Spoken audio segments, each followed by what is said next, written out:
모든 걸 다 가진 것처럼 보였던 한 남자가 있었습니다. 그런데 그에게 던져진 한 질문이 그의 인생을, 아니, 그의 영혼을 바꿔놓았습니다. 오늘은 바로 이 질문, 거듭난다는 게 도대체 무슨 뜻인지 한번 제대로 파헤쳐보려고 합니다. 이야기는 여기서 시작됩니다. 니고데모라는 사람이 있었어요.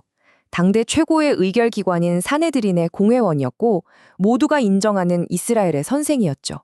뭐 하나 부족할 게 없는 사람이었어요. 그런데 이 사람이 한밤중에 몰래 예수님을 찾아옵니다. 아니, 이스라엘의 선생이라는 사람이 왜 이렇게 비밀스럽게 움직여야 했을까요? 바로 그에게 예수님이 던진 말이 그의 지위나 지식, 그 어떤 종교적인 노력과도 전혀 다른 차원의 이야기였기 때문입니다. 자, 그럼 가장 중요한 질문부터 시작해보죠. 거듭난다는 거, 이게 도대체 뭘까요? 이걸 제대로 알려면요. 원래 사용된 단어를 좀 들여다봐야 해요. 바로 헬라어 아노덴이라는 단어인데요. 이게 아주 재미있습니다. 뜻이 두 가지거든요. 하나는 말 그대로 다시 두 번째로라는 뜻이고요. 다른 하나는 위로부터라는 뜻입니다. 그러니까 이건 그냥 두 번째 기회가 아니에요. 완전히 다른 차원에서 오는, 하늘로부터 오는 새로운 시작이라는 거죠. 근원 자체가 다른 겁니다. 바로 이 지점에서 우리가 진짜 많이 헷갈립니다. 자, 왼쪽을 보세요. 보통 거듭난다고 하면 이제부터 착하게 살아야지, 새로운 결심을 해야지, 이렇게 생각하기 쉽잖아요? 근데 그게 아니라는 거예요. 거듭남은요, 내가 더 나은 사람이 되려고 노력하는 게 절대 아닙니다. 그게 아니라 오른쪽처럼 아예 영적으로 새로 창조되는 거예요. 새로운 생명을 받는 거죠. 내 노력의 결과가 아니라 신이 주시는 선물처럼요. 와, 이 비유가 정말 기가 막힙니다. 생각해보세요. 애벌레가 나비가 되려고 헬스클럽 다니는 거 보셨어요? 아니죠. 번데기 안에서 한번 죽어야 해요. 완전히 해체됐다가 재조립되는 거죠. 땅을 기어다니던 존재가 날개를 달고 하늘을 나는 존재가 되는 것. 바로 이게 거듭남의 핵심 이미지입니다. 그냥 업그레이드가 아니라 완전한 변태, 트랜스포메이션이죠. 좋아요. 그럼 거듭남이 뭔지는 대충 알겠는데 이게 왜 그렇게 중요할까요? 왜 이게 선택사항이 아니라 필수라고까지 하는 걸까요? 성경이 진단하는 인간의 근본적인 문제는 바로 이겁니다. 영적으로 죽어 있다는 거예요. 살아 숨쉬고 밥 먹고 일은 하지만 하나님과의 관계에 있어서는 생명이 끊어진 상태라는 거죠. 생각해 보세요. 죽은 게 어떻게 스스로를 살리겠어요? 불가능하죠.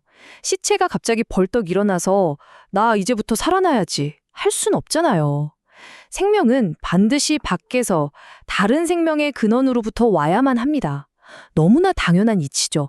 성경을 보면 이런 원리를 보여주는 예시들이 몇 개 나와요. 사르밧과부의 아들이나 수넴 여인의 아들, 그리고 가장 극적인 건 죽은 지 나흘이나 돼서 썩기 시작했던 나사로죠. 이 사람들 공통점이 뭐예요? 아무도 자기 힘으로 살아나지 못했다는 겁니다. 오직 외부의 신적인 힘이 개입했을 때만 생명이 돌아왔죠. 자, 그럼 이제 이런 내적인 변화가 실제로 우리 삶에서 어떻게 나타나는지 그 증거들을 한번 살펴볼 시간입니다.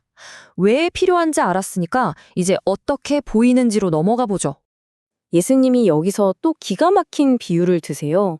바로 바람입니다. 여러분, 바람이 눈에 보이나요? 안 보이죠? 하지만 나뭇잎이 흔들리는 걸 보면 아, 바람이 부는구나 하고 알 수 있잖아요. 성령으로 태어나는 것도 똑같다는 거예요.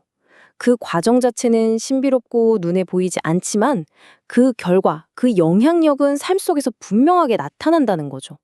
그래서 구체적으로 어떤 변화가 나타날까요?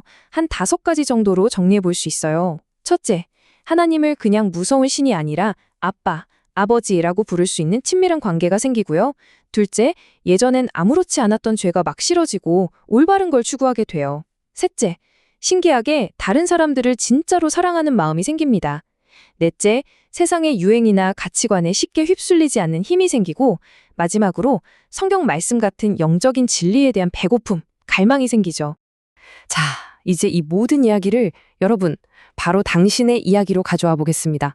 이 질문은 결국 우리 한 사람 한 사람에게 던져지는 거거든요. 이 두 사람의 비교를 보면 정말 많은 생각이 듭니다. 가룟 유다와 시몬 베드로, 둘 다 3년 동안 예수님 바로 곁에 있었어요. 심지어 유다도 기적을 행했다고요? 그런데 한 명은 어떻게 됐죠? 절망과 배신으로 끝났습니다. 왜? 겉모습은 제자였지만 속은 하나도 변하지 않았으니까요. 반면에 베드로는요? 예수를 3번이나 부인하는 끔찍한 실수를 저질렀죠. 하지만 그는 진심으로 회개했고 완전히 새로운 사람으로 변화됐습니다. 보세요. 종교적인 활동을 얼마나 열심히 하느냐가 중요한 게 아니라는 걸 보여주는 너무나 명확한 예시입니다. 중요한 건 내면의 변화, 바로 거듭남이죠. 그렇다면 도대체 어떻게 해야 이 거듭남을 경험할 수 있을까요? 복잡하지 않습니다. 딱 3단계로 정리할 수 있어요. 첫 번째는 회개입니다. 내가 잘못 살아왔다는 걸 인정하고 방향을 바꾸는 거죠. 두 번째는 믿음이에요. 옛날 이스라엘 백성이 놋뱀을 쳐다보고 살았던 것처럼 나를 위해 십자가에 달린 예수를 바라보는 겁니다. 그리고 마지막 3번째는 구하는 거예요. 이 모든 변화를 일으키시는 성령님을 보내달라고 하나님께 솔직하게 구하는 거죠. 오늘 이야기의 결론입니다. 이 문제는요, 머리로 아는 지식의 문제가 절대 아닙니다. 이건 생명이 있느냐 없느냐, 바로 생명의 문제입니다. 그래서 제가 여러분께 던지는 마지막 질문은 무엇을 알고 계십니까가 아닙니다. 바로 이겁니다. 당신은 거듭나셨습니까?